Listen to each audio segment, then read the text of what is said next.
diselamatkan dari angkatan yang jahat ini. Ya, inilah yang harus kita beritakan. Berita pertobatan, keselamatan, salib Yesus tidak berguna bagi orang yang akan masuk ke neraka. Berita keselamatan, pertobatan, salib Yesus itu tidak berguna atau akan diremehkan oleh orang-orang yang akan masuk ke neraka. Tapi orang-orang yang akan ke surga, dia akan menghargai. Sampai hari ini saya sangat menghargai berita pertobatan, keselamatan, salib Kristus Yesus. Karena disitulah pintu keselamatanku, disitulah Yesus bayar dosaku. Matius 3, bertobatlah kamu. Ya, kau kira kau bisa lari dari murka Allah, kau nggak mengaku dosamu sebelum dibaptis, ngaku dosa dulu. Dan hidup dalam pertobatan. Beritakan pertobatan untuk yang mau dibaptis, ngaku dosa dulu, inner healing dulu, pemutusan dulu, punyatan hati yang baik dulu, baru memberi diri dibaptis. Setelah memberi diri dibaptis, tekunlah dalam pengajaran firman Tuhan. Minimal 4 tahun. Kalau kau gagal taat, kau gagal dipakai Tuhan, aku kasih tahu dulu. Kalau kau gagal tunduk taat kepada Tuhan, bahkan sampai di mana akan dites ketaatanmu setelah tamat sekolah Alkitab. Setelah tamat sekolah Alkitab, disuruh mandi di mana pelayanan di khotbah di dapur. Ya, saya mengerti karena dia diberi karunia penginjilan. Ya, kan ada 5: nabi, rasul, penginjil, gembala, pengajar. Yang jaga nyawa domba itu bapak gembala. Nggak dengar selesai, udah. Nggak mau taat selesai, udah situ selesai, gampang. Masalah itu gampang. Finish punya ya, finish punya. Saya tahu nggak? Ini kata mentor kami. Aku disuruh balik sana, disuruh menabur di sana, disuruh nolongin pendeta sana. Ya, ini kalau pelayanan itu kayak gini sudah, bukan cuma mulut, sudah semuanya. Nggak dengar, ini diturun. Itu yang asli. Nggak ada, ini diturun, ini turun tulang, ini turun sini. Ya? Udah gini. Nah, gitu ya. Kali kita ketawa aja ya. Apa kata Tuhan harus ditaati? Gitu ya, ketaatan. Semakin tinggi level kita, semakin tinggi tuntutannya. Ya, nggak dengar selesai langsung.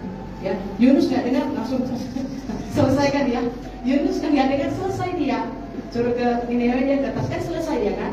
Tapi mungkin Tuhan itu baik ya, dia teriak kita ampun, diperhatikan, Tuhan masih berbelas kasihan. Tapi banyak yang dia sudah dipindah alam, dia baru bertobat minta ampun ya, saudara ya. Jadi berilah dirimu diselamatkan dari angkatan yang jahat ini. Ya, Kisah 2 ayat 40, coba kita baca. Kita baca di lengkap. Dan dengan banyak perkataan lain lagi, ia memberi suatu kesaksian yang sungguh-sungguh. Dan ia mengecam dan menasehati mereka, berilah dirimu diselamatkan dari angkatan yang jahat ini. Ya, saudara, ini khotbah dari Petrus. Untuk siapa saudara?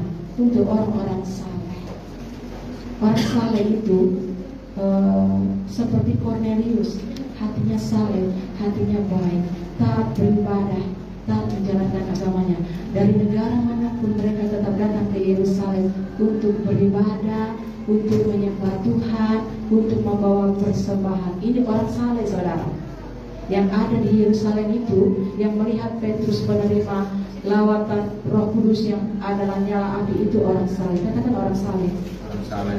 Jadi yang ditegur di mana ini orang saleh. Ya, orang saleh dia tidak akan memberontak, mengkhianat, tidak akan. Orang saleh itu buahnya baik, makanya lihat orang dari buahnya.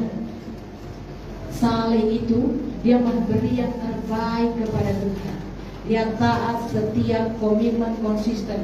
Ya, bayangkan aja dari negara Persia, negara Turki, negara Arab datang ke Yerusalem, naik pesawat kah, naik kuda kah, naik apa, datang untuk menyembah Tuhan. Itulah ketaatan orang saleh.